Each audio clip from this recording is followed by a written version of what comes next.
سر میرا سوال یہ ہے کہ کیا حضور صلی اللہ علیہ وسلم کے روضہ مبارک کا دروازہ کسی وی آئی پی کے لیے، کسی بادشاہ کے لیے کھولا جاتا ہے؟ جی نہیں، یہ بھی ایک ایسا مسئلہ ہے جو لوگوں میں بہت پھیل گیا ہے اور غلط مشہور ہو گیا ہے لوگوں کے اندر۔ لوگ یہ سمجھتے ہیں کہ فلاں بادشاہ وغیرہ آتے ہیں اور وہ نبی صلی اللہ علیہ وسلم کی قبر کی زیارت کے لیے جاتے ہیں۔ آپ کو عمومی طور پہ میں خلاصہ بتاؤں کہ یہاں کے بادشاہ بھی نبی صلی اللہ علیہ وسلم کی قبر کی زیارت نہیں کر سکتے ہیں، قبر کی یعنی کہ قبر تک نہیں جا سکتے ہیں۔ صحیح، ہم بھی جو جاتے ہیں، آپ نے دیکھا ہوگا ہم کہاں تک جا سکتے ہیں؟ جو جالی لگی ہوئی ہے، جالی یہ کس نے لگائی ہے؟ جالی یہ سعودی حکومت نے لگائی ہے، یعنی کہ پرانے زمانے میں جالی نہیں لگی ہوتی تھی۔ اس کے پیچھے، جالی کے پیچھے کیا ہے؟ بہت سے لوگ یہ سمجھتے ہیں، وہ جھانک کر کے دیکھ رہا ہوتا ہے کہ ہمیں قبر نظر آ جائے کسی طریقے سے۔ قبر ناممکن ہے کہ نظر آ جائے، کیونکہ جالی کے پیچھے 3 دیواریں ہیں۔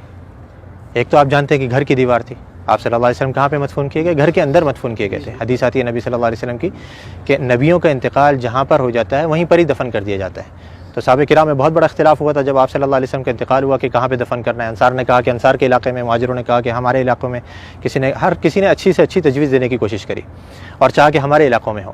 قریب تھا کہ تلواریں نکل جائیں۔ حضرت ابو بکر رضی اللہ عنہ آئے اور آ کر کے حدیث سنائی کہ میں نے نبی صلی اللہ علیہ وسلم سے سنا ہے کہ نبی کا انتقال جہاں ہو جائے وہیں دفن کر دینا چاہیے۔ تو صحابہ کرام یہ تھے کہ جو ابھی جنگ چھڑنے والی تھی، فوراً تلواریں اپنے بند کر دی گئیں۔ اور ساری ہمارے درمیان میں بھی یہی ہونا چاہیے کہ جب حدیث آ جائے تو ہمارے درمیان کسی بھی قسم کا اختلاف ہو وہ فوراً ختم ہو جائے۔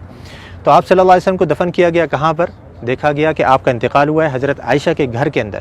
آپ صلی اللہ علیہ وسلم حضرت عائشہ کی گود میں سر رکھے ہوئے تھے، آپ بیماری کی حالت میں تھے، بہت زیادہ بخار کی تپش میں تھے۔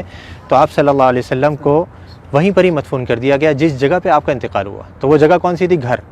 اب گھر کی ظاہری بات ہے 4 دیواری تھی۔ 4 دیواری کے باہر کچھ عرصے کے بعد پرانے زمانے میں ہی ایک اور دیوار بنائی گئی جس کے 6 کونے تھے۔ 6 کونے، یعنی کہ عام طور پہ 4 کونے ہوتے ہیں نا گھر کے دیوار کے، اس کے 6 کونے بنائے گئے تھے۔ یہ 6 کونے کیوں بنائے گئے تھے؟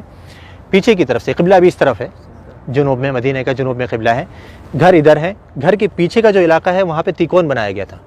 جو دیواریں ہیں وہ تیکون کر کے بنائی گئی تھی۔ کیوں تیکون بنائی گئی تھی؟ تاکہ کوئی شخص جب نماز پڑھے تو اس کی سیدھ نبی صلی اللہ علیہ وسلم کی قبر کی طرف نہیں ہو، ادھر کوئی نماز نہ پڑھ سکے، تاکہ آپ صلی اللہ علیہ وسلم کی قبر سامنے نہیں آئے نماز کے درمیان میں۔ کیونکہ نبی صلی اللہ علیہ وسلم کی حدیث یہاں پہ لکھی ہوئی، آپ نے بورڈ پہ پڑھی ہوگی کہ آپ صلی اللہ علیہ وسلم نے قبرستان میں یا قبر کی طرف رک کر کے نماز پڑھنے سے منع کیا ہے۔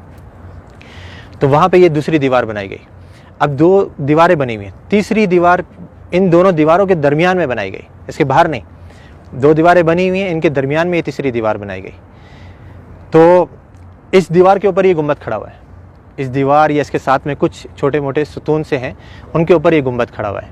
یعنی جیسے میں نے ابھی تھوڑی دیر پہلے ذکر کرا تھا کہ جو اندر گھر کی دیوار ہے وہ تو کچی ہے، اس کے اوپر گنبد نہیں بنایا جا سکتا ہے، تو گھر کے باہر کی دیوار پر یہ گنبد کھڑا کیا گیا۔ تو اب یہ 3 دیواریں ہیں، یہ 3 دیواروں کے اندر جو پہلی دیوار تھی، سب سے گھر کی جو دیوار تھی، اس کے اندر پہلے زمانے میں ایک کھڑکی تھی، ایک دروازہ تھا اور اوپر ایک روشن دان تھا۔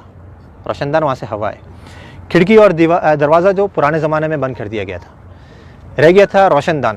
وہ بھی کچھ عرصے کے بعد اس ڈر سے کہیں کوئی پرندہ اندر گر کر کے مر نہ جائے اور اس کی بسان بدبو وغیرہ اندر پھیلے، وہ بھی بند کر دیا گیا بالکل۔ تو اب کوئی اندر جانے کی جگہ باقی رہی؟ نہ دروازہ ہے، نہ روشن دان ہے، نہ کھڑکی ہے، تو بادشاہ بھی نہیں جا سکتے۔ ہاں اگر کوئی جن کو اللہ نے صلاحیت دی ہو کہ وہ دیوار پار کر کے اندر چلے جائے تو ممکن ہے، لیکن انسان نہیں جا سکتے۔ تو اب وہ جو لوگوں کو غلط فہمی ہوتی ہے وہ یوں ہوتی ہے، لوگ یہ سمجھتے ہیں کہ دیکھو ہمارے سامنے دروازہ کھولا گیا اور وہ بادشاہ صاحب یا فلاں وزیر اعظم جو اندر جا رہے ہیں، وہ جالی کا دروازہ کھولا گیا، وہ دیواروں کا دروازہ نہیں۔ وہ دیواروں کا دروازہ تو پیک ہے بالکل، اس کو یہاں کے بادشاہ بھی اندر نہیں جا سکتے۔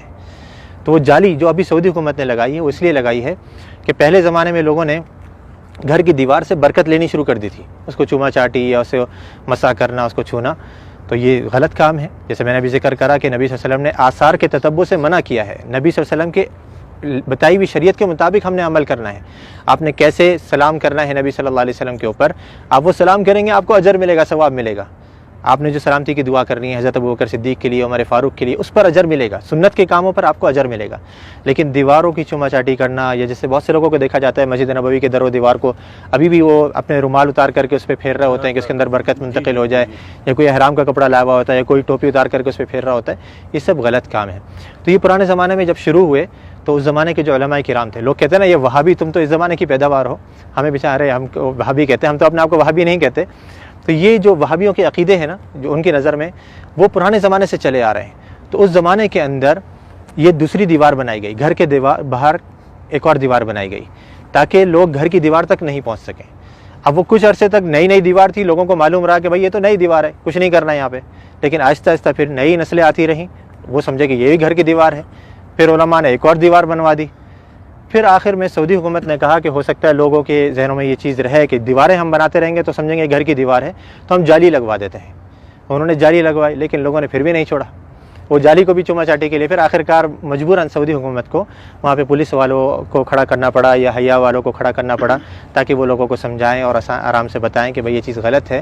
مسح جو ہے وہ آپ نے حجر اسود کا کرنا ہے، اس کو چومنا ہے، اس کو آپ نے مسح کر سکتے ہیں، یا اس سے پہلے والا جو رکن یمانی ہے اس کو آپ چھو سکتے ہیں، ہاتھ لگا سکتے ہیں۔ یہ گھر کی دیواروں کو یا نبی صلی اللہ علیہ وسلم کے روضے کو ہم نے ہاتھ نہیں لگانا ہے، بلکہ یہاں پر آ کر کے ہم نے آپ کے لیے ادب سے سلام پیش کرنا ہے، سلامتی کی دعا کرنی ہے، تو وہاں پہ کوئی نہیں جا سکتا۔